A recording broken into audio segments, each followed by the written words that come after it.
Halo semuanya, Sobat JGS. Berjumpa lagi dengan channel ini ya. Oke, di depan kita ada mesin warna ungu. Ini requestan dari customer ya. Ini mesin K100 ya, warna ungu. Kita akan sedikit review mesin K100 ini ya. Kemarin ada yang tanya. Oke, kita langsung saja ya. Untuk yang pertama, di sini jelas K100 itu merupakan mesin basic ya, artinya dia penggunaannya serba manual ya. Ini menggunakan karet strength ya, di K100 itu, K itu kode karet strength. K, jadi kenapa namanya K100 ya? Karena paling basic sendiri. Untuk koletnya dia menggunakan kolet merah ukuran 1,99 mili ya. Dulu bawaannya kolet 1,98 ya. Akan tetapi seiring berjalannya waktu ya, itu karena banyak yang menggunakan jenis shaft-nya itu sangat beragam, akhirnya kita kasih bawaannya kolet warna merah. Untuk kolet yang lain seperti ini ya, ini ada 3 kolet. Ini dijual terpisah. Ini kan bawaannya kolet warna merah ya, jadi tinggal beli kolet yang putih ini dan yang biru ya. Ini ukurannya 1,98, ini 2 mili ya. Tentunya untuk mencekam shaft yang berbeda-beda ya. Karena sekarang itu banyak sekali shaft yang bermunculan dan beragam jenis ukuran ya, sesuai kebutuhan. Oke, kita spill ya. Ini mesinnya ini di sini ada colokan. Ini menggunakan power supply 42 volt ya. Ini untuk colok ke sini ya.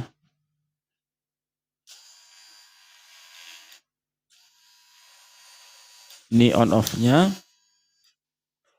Kemudian di sini menggunakan motor dinamo. Ini RPM-nya 7000 RPM ya. Voltase 24 volt. Kemudian di sini ada 2 puli untuk penghubung antara motor tenaga ini ke koletnya, dihubungkan dengan karet strength. Kemudian di sini ada koletnya ya. Kemudian ini mendapatkan kunci L ya. Ini untuk mengencangkan dan mengendorkan ini ya, baut pengunci ya. Pakai kunci bawaannya, ini ukurannya 1,5 mili. Kemudian di sini ada knop, 2 knop. Ini untuk mengencangkan mata pisau ya. Ini mata pisaunya dual asah, jadi satu ujungnya lancip dan satu ujungnya flat ya. Kemudian di sini ada setelan rel ya. Ini atas bawah ada. Ini ontelan, ini juga ontelan ya, sumbu XY-nya. Kemudian menggunakan kaki karet ya. Tentunya sudah produk semuanya menggunakan kaki karet ya, agar mengurangi getaran dari motornya. Ini untuk memasang peso ya, bisa dipentokkan ya. Ini sudah langsung lurus, tinggal dikencangkan saja ya. Ini kolet merah ya, ini tentunya ini untuk mencekam shaft Project D V1 ya. Ini ada kolet Project D V1 dan juga hard shaft. Tentunya ini dikendorin dulu ya.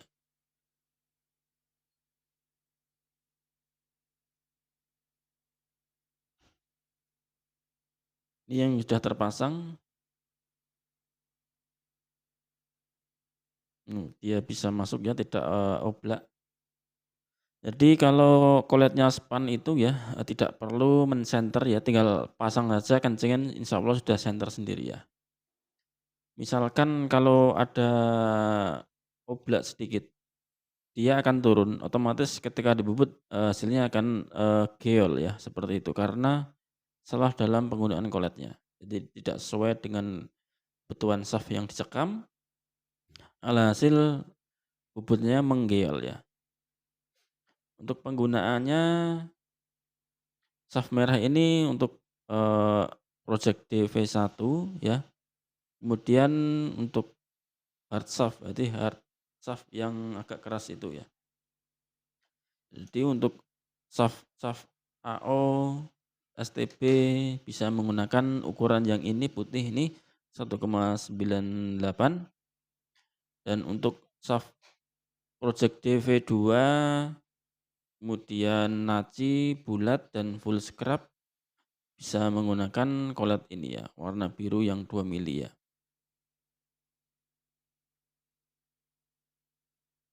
Bisa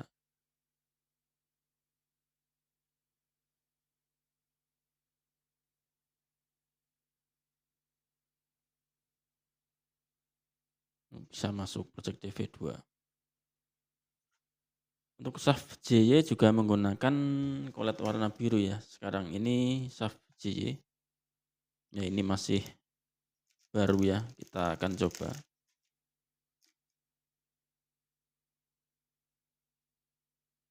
Shaft JY itu seperti hampir sama dengan naci ya. Dia ukurannya 2 mili ya. Dia bisa masuk ya. Ini enggak ada ublatnya sama sekali ya. Artinya sekali, dimasukkan dia langsung bisa center insya Allah ya.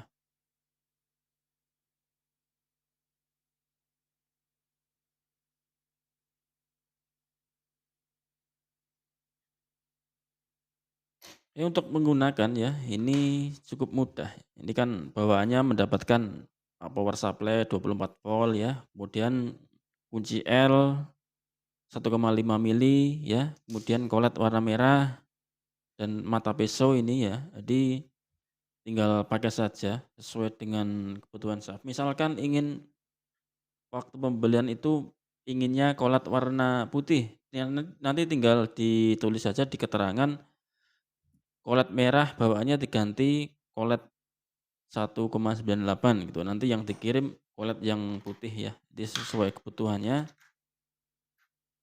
Atau juga kalau paling enak ya, bisa punya ketiga collet ini ya.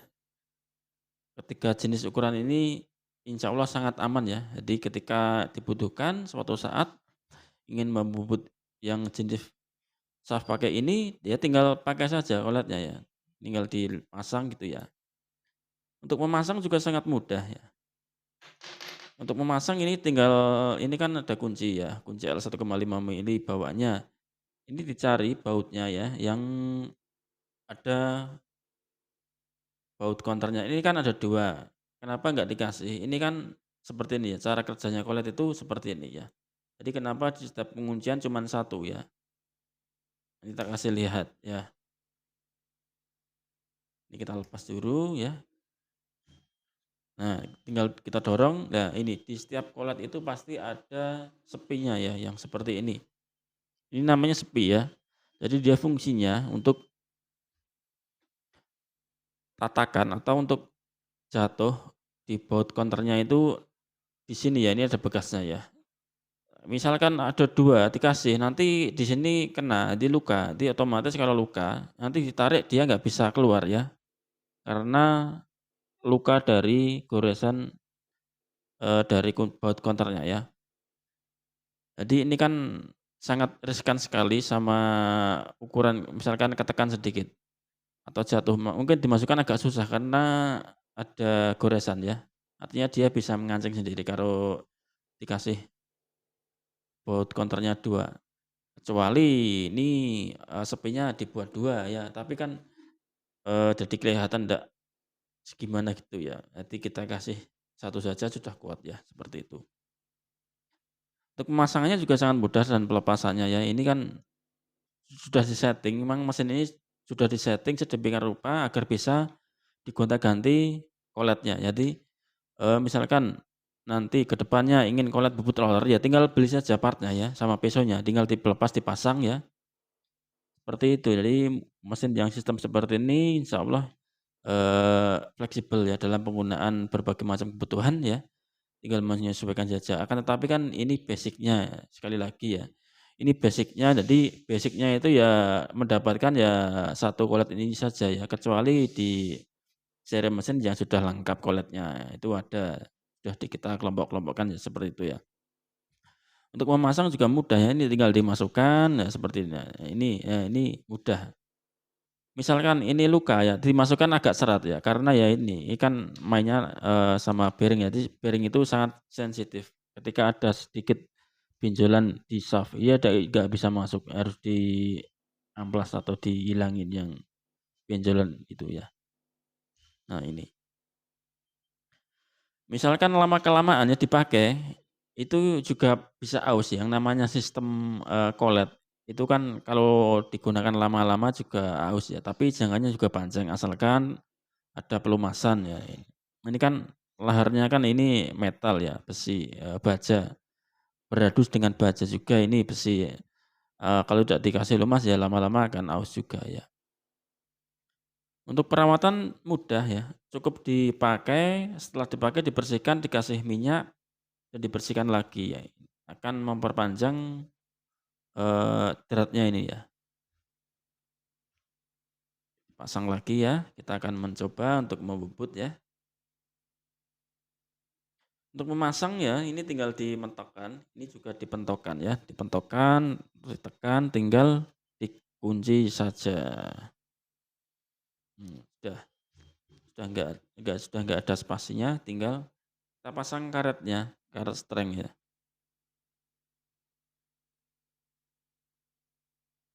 Sudah sangat simpel ya. Ketika untuk menggunakan bubut ya ini tinggal dimasukkan saja ya, tuh. Dia nggak ada oblaknya. Jadi kalau mengunci ini sebaiknya di posisi yang segitiga datarnya ini ya.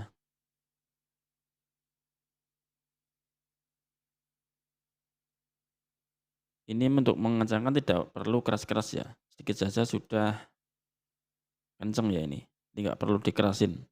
Nah ini sudah kurang sedikit, nggak perlu keras-keras, ini sudah.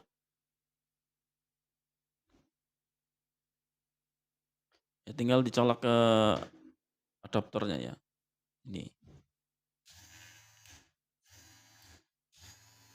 Ini tinggal ya.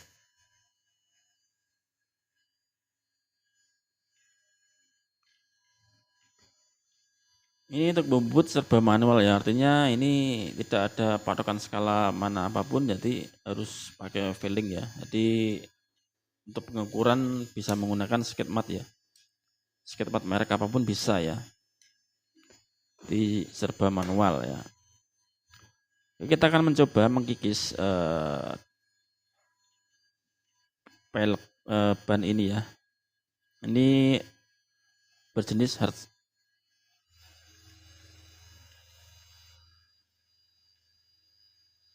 Untuk pemakanan paling ideal kalau finishing itu sekitar 0,02 sampai 0,05. Paling bagus di 0,02 ya. Sama seperti bubut konvensional pada umumnya ya. Di mesin konvensional itu kalau finishing ya juga makanya juga sedikit ya.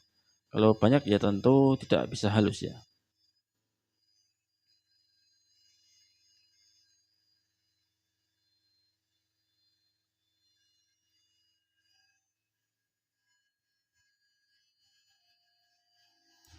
Ya ini hasilnya ya. Sangat halus ya, ini hasilnya halus. Seperti ini cara menggunakannya ya.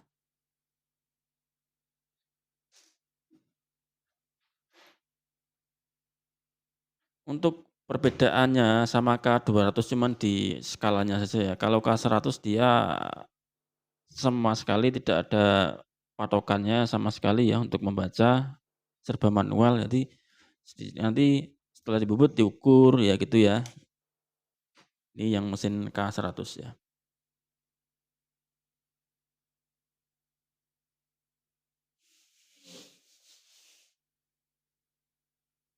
Nah, ini yang mesin K200 ya. Perbedaannya cuman di ini saja ya, ini kan, sudah kelihatan ya. Ini kan tidak ada skala pembacanya ya ini. Ya ini ada ya, ini ada, bisa digunakan tapi dia harus dikalibrasi terlebih dahulu ya. Cuman itu saja perbedaannya di kedua mesin ini. Sama-sama juga menggunakan ini, plat merah. Cuman satu perbedaan ini doang. Tapi ini nanti dikletekin dulu ya, biar angkanya kelihatan. Ini karena masih baru. Oke, mungkin cukup sekian, video kali ini. Semoga teman-teman semua ya, selalu diberikan kesehatan dan kelancaran rezekinya. Oke, sekian. Assalamualaikum warahmatullahi wabarakatuh.